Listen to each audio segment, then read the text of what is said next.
बिस्मिल्लाहिर्रहमानिर्रहीम। अस्सलाम वालेकुम नाज़रीन इकराम, मैं हूं मखदूम शाहबुद्दीन और आप देख रहे हैं मेरा फेसबुक और यूट्यूब चैनल। उम्मीद करता हूं आप सब लोग बखैर वाफियत होंगे और जहां भी होंगे अपने अहले खाना समेत खुश भी होंगे और महफूज भी। नाज़रीन इकराम, आज 3 अक्टूबर 2024 जुमेरात का दिन इंतहाई अहमियत का हामिल रहा। काजी फाइज ईसा अपनी करनी कर गुजरे, लेकिन कल कप्तान के जवाबी वार का दिन है। 4 अक्टूबर इस वक्त डरावना ख्वाब तो बन चुका है, लेकिन पाकिस्तान तहरीक इंसाफ के डी चौक पर जलसे से पहले मोहसिन नकवी ने एक प्रेस कॉन्फ्रेंस की है और उस प्रेस कॉन्फ्रेंस में एक जानिब तो पाकिस्तान तहरीक इंसाफ पर वाजे कर दिया है कि कल हम तैयारी से बैठे होंगे, हमसे शिकवा ना करना। साथ ही साथ फौज की तलबी के हवाले से आम तरीन तफसीलात हैं।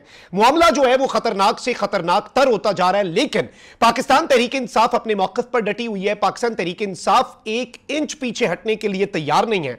रियासत ने तो बड़ा फैसला कर लिया है, लेकिन कैदी नंबर 804 उससे भी राबते इस वक्त शुरू कर दिए गए हैं और इमरान खान साहब जो हैं उन तक भी बहुत से पैगामात पहुंचाए जा रहे हैं। बंद कमरों में इस वक्त क्या हो रहा है, ये सारी की सारी डिटेल्स आपके सामने रखनी है। और मौलाना फजलुर रहमान जो हैं अनएक्सपेक्टेडली उन्होंने भी एक बहुत बड़ा सरप्राइज दे दिया है इस निजाम को, इस हुकूमत को।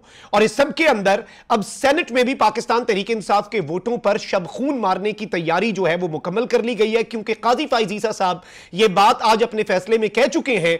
अब आप उसे इस तरह से फ्रेज करें या ना करें, लेकिन हकीकत यह है, लुबे लुबाब यह है कि लोटों के वोटों से आईनी तरमीम हो सकती है, लोटों के वोटों से चीफ जस्टिस की एक्सटेंशन हो सकती है, लोटों के वोटों से पाकिस्तान के अंदर जो पाकिस्तान की अदलिया है उसे ऑपरेट किया जा सकता है। दिस इज द डिसीजन जो आज काजी फाइज ईसा साहब की सरबराही में 5 रुकनी इंतहाई हम ख्याल बेंच ने दिया। मैं सारी डिटेल्स आपके सामने रखता हूं। पीटीआई की स्ट्रैटेजी क्या है, काउंटर स्ट्रैटेजी में पहले रेंजर्स की तलबी की खबर आई, लेकिन अब फौज जो है वो शहर इक्तदार में तलब कर ली गई है। The Malaysian prime minister is already in Pakistan.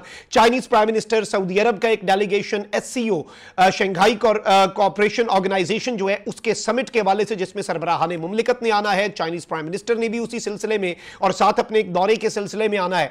तो इस सब के अंदर हुकूमत क्या तैयारियां करके बैठी है, ये डिटेल्स भी आपके सामने में रखता हूं। अगर अभी तक आपने इस वीडियो को लाइक नहीं किया, लाइक जरूर कर दें। फायरवॉल के असरात को जाहिर करना आपके हाथ में, आपके लाइक्स और कमेंट्स हमारे लिए बहुत ज्यादा इंपॉर्टेंट है।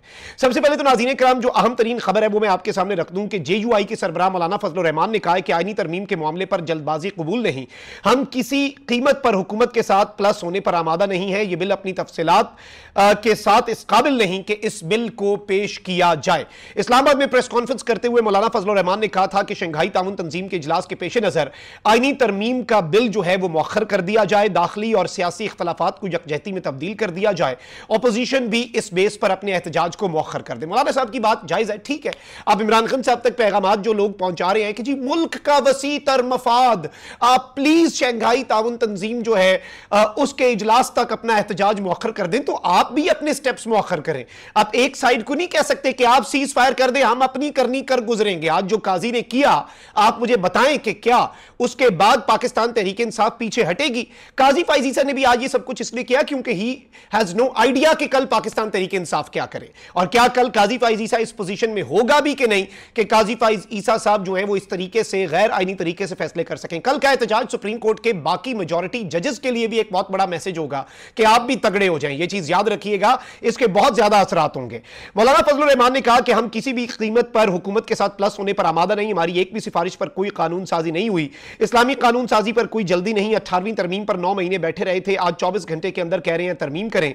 हुकूमत को आईनी तरमीम पर उजलत किस चीज में, उजलत तो हम सबको पता है लेकिन हुकूमत मान नहीं रही। इस सब के अंदर इन्होंने कहा कि अदालत का 63A का फैसला हम कबूल करते हैं, इसमें कोई मैच फिक्सिंग नहीं होनी चाहिए, इसे खरीदो फरोख्त का जरिया नहीं बनना चाहिए। तो मौलाना फजलुर रहमान साहब ने इस हवाले से अपनी स्टेटमेंट तो दे दी, लेकिन मौलाना फजलुर रहमान ने यह बात कही है कि इस सब के अंदर ये आईनी तरमीम जिस तरीके से लेकर चल रहे हैं, हम हुकूमत के साथ प्लस नहीं होने वाले। अब पाकिस्तान तहरीक इंसाफ की जो सेनेटर्स हैं, क्योंकि कौमी असम्बली में तो हॉर्स ट्रेडिंग हो जाएगी, कौमी असम्बली में तो लोटा क्रेसी हो जाएगी, कौमी असम्बली में तो जमीर फरोशी हो जाएगी, रेट्स लगेंगे जो कि काम बहुत तेजी से शुरू कर दिया, बल्कि काजी साहब के फैसले से पहले ही वो काम जो है वो शुरू कर दिया गया था। और अब सेनेट के अंदर भी ये चीजें जो है वो की जा रही है, क्योंकि मौलाना फजलुर रहमान साहब जिस तरह की आईनी तरमीम लाई जा रही है, 26वीं आईनी तरमीम के मामले पर ऑन बोर्ड नहीं आ रहे। अब जरा पाकिस्तान तहरीक इंसाफ के एहतजाज के मामले पर आ जाते हैं। पहले मैं आपको यह बता दूं कि इमरान खान साहब की हमशीरा अलीमा खान साहिबा ने कहा है कि कल का एहतजाज इस्लामाबाद डी चौक में है, हम अपने बच्चों के साथ एहतजाज में शामिल होंगे और अगर कोई जुल्म होगा तो पहले हम बर्दाश्त करेंगे, यानी इमरान खान की बहनें होंगी, इमरान खान के बहनों के बच्चे होंगे, इमरान खान का अपना खानदान सबसे आगे होगा। आप रावलपिंडी एहतजाज में भी देख लें कि जब अली अमीन गंडापुर ने वहां पर एहतजाज मौखर किया तो पीछे पुलिस ने निकलने वालों पे भी शेलिंग शुरू कर दी और अलीमा खान जो है, इमरान खान की बहनें जो हैं और पाकिस्तान तहरीक इंसाफ की खवातीन वर्कर्स वहां पर महसूर हो गई, लेकिन वो डटी रहीं, वो पीछे नहीं हटी।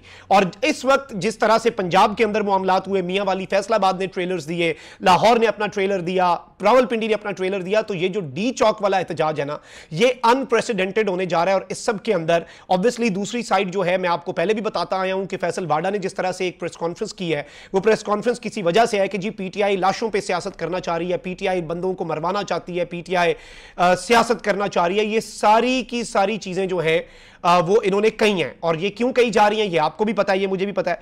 अब इस सबके अंदर मोहसिन नकवी साहब जो है वफाकी वजीर दाखिला, और वो आपको पता होना चाहिए कि कितने पावरफुल हैं। अगर वजीर आजम साहब जो है वो ये बात करते तो मैं ये समझता हूं कि मैं इस पे इतना यकीन ना करता, क्योंकि वजीर आजम बेचारा कठपुतली है, इख्तियारात नहीं है। मोहसिन नकवी साहब ने ये बात की, आईजी को साथ खड़े होकर उन्होंने तड़ियां लगाई हैं, धमकियां दी हैं, साथ ही साथ बराह रास्त मिन्नत तरला भी साथ हो रहा है कि आप मुहिब्बे वतन है, आप प्लीज मुल्क का ये ख्याल कर जाएं, ये हो जाए वो हो जाए। मोहसिन नकवी साहब ने कहा कि सिक्योरिटी के इंतजाम पर कोई समझौता नहीं होगा, जलसे के लिए इजाजत लें, इस तरह का एहतजाज नहीं होने देंगे, आप धावा बोल दें ये कबूल नहीं है, एहतजाज को हर सूरत रोका जाएगा। इस सब के अंदर मैं आपको यह बता दूं कि मोहसिन नकवी जो है उनके हवाले से पहले तो शहर इक़्तिदार के अंदर इस्लामाबाद के अंदर यह बात सामने आई कि रेंजर्स तलब किए गए। अब मोहसिन नकवी साहब ने खुद कह दिया है कि 5 तारीख से हम इस्लामाबाद के अंदर फौज को तलब कर रहे हैं, और यह आइन का आर्टिकल है जो विफाकी हुकूमत को यह इजाजत देता है कि वो किसी भी एरिया के अंदर फौज को तैनात कर दे, और फौज जो है वो लास्ट ऑब्वियसली फिर पहले पुलिस एक लाइन ऑफ डिफेंस होगी और एंड पे फिर फौज है। तो इस सब के अंदर फौज को जो तलब किया गया है, ये किसके लिए मैसेज है ये भी आप समझ जाएं।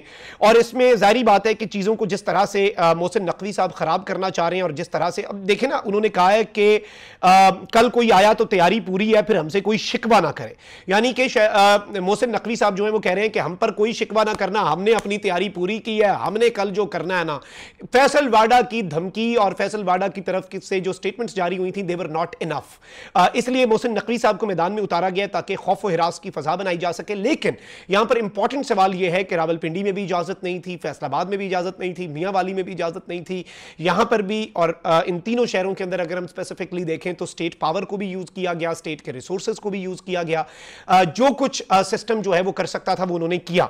अब यहां पर मोहसिन नकवी साहब ने कहा कि इस्लामाबाद में इस वक्त हसास सूरत हाल है, मलेशिया के वजीर आजम इस वक्त पाकिस्तान में मौजूद हैं, सऊदी अरब से भी एक और इंतहाई अहम वफ्द आ रहा है, पीटीआई पाकिस्तान की जमात है, सियासत जरूर करें मगर जब कोई हेड ऑफ स्टेट पाकिस्तान में हो तो उस वक्त एहतजाज नहीं होना चाहिए। चलें, शुक्र है मोहसिन नकवी साहब को यह याद आ गया कि पीटीआई पाकिस्तान की एक सियासी जमात है, उसे पाकिस्तान का सोचना चाहिए। फिर उन्होंने कहा कि वजीर आला खैबर पख्तूनख्वा को अपने इस एहतजाज के फैसले पर नजरसानी करनी चाहिए, वो मुहिब्बे वतन पाकिस्तानी है। एक तरफ ये बातें कर रहे हैं, वहीं दूसरी जानिब कह रहे हैं कि आप जलसे की इजाजत लेके आके जलसा करें, करने देंगे। जो हमने देख लिया जितने आप इजाजतों पे जलसे करने देते हैं, और संगजानी वाला मामला भी देख लिया, काना वाला मामला भी देख लिया, मरियम सरकार ने क्या किया, आपने क्या किया, और ट्रस्ट डेफिसिट आपने खुद बढ़ाया। जब 22 अगस्त को खान साहब ने जलसा मुलतवी करके 8 सितंबर की डेट दी थी तो उसकी राह में रुकावटें खड़ी ना करते तो आज आपकी बात मानते, और आज एक वर्किंग रिलेशन और जो जिसे आप कहते हैं ना कि ट्रस्ट डेफिसिट है, एतमाद का फुकदान जो है वो खत्म हो चुका होता। अब इस सब के अंदर इन्होंने कहा कि एससीओ कॉन्फ्रेंस के मौके पर इस्लामाबाद में 5 अक्टूबर से फौज तैनात कर दी जाएगी, और पैरामिलिट्री फोर्सेस को और एफसी को भी हमने तलब कर लिया है। रेंजर्स जो हैं वो इस वक्त शहर इक़्तिदार में तैनात हैं ऑलरेडी। तो ये सब कुछ किसके लिए है? ये जाहिर बात है ये पाकिस्तान तहरीक इंसाफ के लिए एक बहुत वाज़ेह मैसेज है। मैं बार बार ये बात कर रहा हूं कि किसी भी मुल्क में किसी भी जगह पर एहतजाज जो है वो हो सकता है। एहतजाज कोई आउट ऑफ द वर्ल्ड चीज़ नहीं है कि एहतजाज नहीं हो सकता, एहतजाज नहीं होना चाहिए। और एहतजाज जिन मुल्कों के सरबराहान आ रहे हैं उनके अपने मुल्कों में भी, मलेशिया में एहतजाज नहीं हो सकता, मलेशिया में होते हैं एहतजाज, और बाकी जगहों पर भी होते हैं अनटिल और अनलेस। डेमोक्रेसीज की बात कर रहा हूँ, जमहूरियतों की बात कर रहा हूँ, जो जमहूरियत जिन मुल्कों में नाम निहादी सही, जैसे पाकिस्तान में नाम निहाद है। तो मैं ये समझता हूँ कि अगर आप समझते हैं कि लॉ एंड ऑर्डर की सूरत हाल खराब है, तो आप फिर चीज़ों को खराब ना करें, आप कशीदगी की तरफ ना जाएं। और पहला तो स्टेप ये था कि आईनी तरमीम वाला जो मामला है और उसकी तरफ काजी साहब का जो फैसला है, इस चीज़ को भी मौखर करते ताकि दूसरी साइड भी अपने स्टेप्स जो हैं वो मौखर कर देती। आपने ये किया नहीं, तो अब आप दूसरी तरफ से अडियाला जेल में इस वक्त राब्ते शुरू कर दिए गए हैं, खान साहब तक पैगामात भेजे जा रहे हैं, दोनों चीज़ें साथ साथ की जा रही हैं क्योंकि टाइम कम है। एक जानब तड़ियाँ लगाई जा रही हैं, एक तरफ धमकियाँ लगाई जा रही हैं, दूसरी तरफ मिन्नत तरला हो रहा है जैसे इससे पहले 22 अगस्त को हुआ। और ये सब कुछ हमने विटनेस किया, हमने ये सब कुछ देखा, इसमें कोई दूसरी राय नहीं है। लेकिन इस वक्त मैं आपको ये बता दूं कि सूरत हाल जो है वो एक खौफनाक तसादुम की तरफ, अल्लाह ना करे, अल्लाह ना करे खाकम बदहन इस पाकिस्तान के अंदर इस तरह से मामलात हों। लेकिन एक तरफ एक सूबे का वजीर आला आएगा, ये याद रखिएगा, सिर्फ आपके पास फोर्स नहीं होगी, ये इशू सबसे इंपॉर्टेंट है कि फोर्स जो है वो सिर्फ और सिर्फ मोहसिन नकवी साहब के पास नहीं होनी, फोर्स सिर्फ विफाक के पास नहीं होनी, फोर्स सिर्फ पंजाब गवर्नमेंट के पास नहीं होनी, और केपी की फोर्स जो होगी उसका सिर्फ एक ही टारगेट होगा, to protect their chief minister at any cost. उनका तो ये टास्क ही ये है।